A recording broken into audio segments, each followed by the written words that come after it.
పోదాం. ఇక ఈరోజు సాయినాథుడు ఏమి సందేశం ఇవ్వబోతూ ఉన్నారు అంటే గనక, బిడ్డ, కర్మ ఎవరిని విడిచిపెట్టదమ్మా. సంవత్సరం క్రితం మనం చేసుకున్న పాపం మన బంధాలకు శాపంగా మారబోతుంది. అది ఏంటో తెలుసుకోవాలి, లేకపోతే పెను ప్రమాదం. ఎక్కువ సమయం లేదు తల్లి, 24 గంటలు మాత్రమే ఉంది. ఈ లోపు అదేంటో తెలుసుకోవాలి.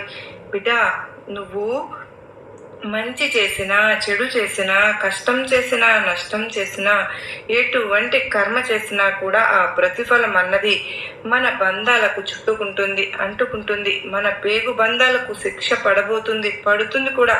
అదే మనం నలుగురికి మంచి చేశాము అనుకో, ఆ పుణ్య ఫలితం మన బిడ్డలకు అందుతుంది. అదే మనం నలుగురికి బాధ పెట్టి ఏడిపించామనుకో, మన బిడ్డలను కష్టపెట్టు ఏదో కొట్టి చేసి మన సంపాదన నుంచి ఆ సంపాదన మన బిడ్డలకు ఇచ్చినా కూడా ఆ బిడ్డల ఫలితాన్ని